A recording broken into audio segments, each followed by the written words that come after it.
Welcome to another episode of Tort Talk Thursday with Joe Fantini from Rosen Injury Lawyers. Joe, I know we've got 4 or 5 different topics that we're going to go through today. Why don't we start off talking a little bit about what happened last week in RoundUp? Yeah, thanks for having me again, Susan. And a shocker came down on Friday, not one, but 2 decisions. So we had a case going in Delaware State Court, the first case there, and that resulted in a mistrial. Basically, the jury, after 3 days of deliberation, informed the court that they were unable to reach a decision, and the judge declared a mistrial. That could be seen as a win for Bear, but then later in that evening, we got a really shocking decision from Arkansas State Court, a straight-up defense verdict. So these 2 decisions were surprising to everybody here in the community, but I think overall it could be a positive development towards resolution of some of these cases, because in mediation or settlement discussions, Bear could have some strong arguments that, hey, we can actually win some of these cases. Some of the jurors are on our side, but everything's not lost, because right now we still have 2 other trials ongoing.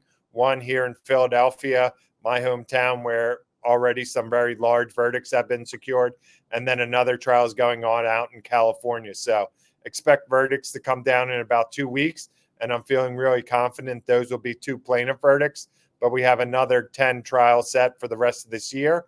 So overall, all's not lost, but I think that could help the settlement get done with some wins for Bear. Yeah, okay. Camp Lejeune, tell us a little bit about the Tier 2 cases. Yeah, Camp Lejeune's going on, and it was a little slow in the beginning with the administrative process. And right now there's about 170,000 administrative cases, only about 1,500 filed cases in federal court. Previously, they agreed upon the Tier 1 injuries, and these were the type of cases that got worked up first during the initial discovery.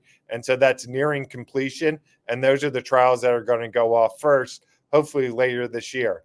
Just recently, the judge and the parties agreed upon what's going to be considered the Tier 2 cases.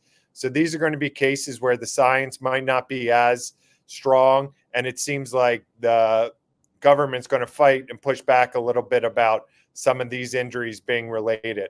So the Tier 2 cases, there's going to be a whole discovery group for them. So we'll have a couple dozen cases that get worked up for bellwethers for just Tier 2. And then we'll ultimately have trials in those later down the line, but those won't come out until 2025. Okay.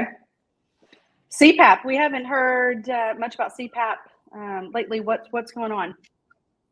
Not much news recently, like you said, in the MDL. There's thousands, in excess of 10, 20,000 cases on the registry.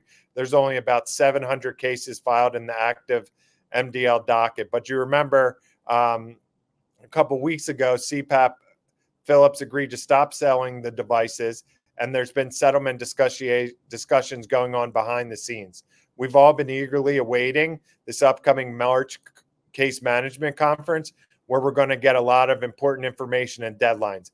We're going to learn about what's going to be the first bellwether trials, the schedule for the experts and the discovery, and ultimately it looks like we're going to have a trial about a year from now. So towards the end of this year, beginning of 2025, there's going to be a real push to resolve these cases, because, again, with the devices being taken off the market, it seems like they're almost admitting liability, but there'll be certain injuries and cancers that come in and certain that don't. That's what we have to work out here in discovery, and we'll get a roadmap from the judge here in the next couple weeks.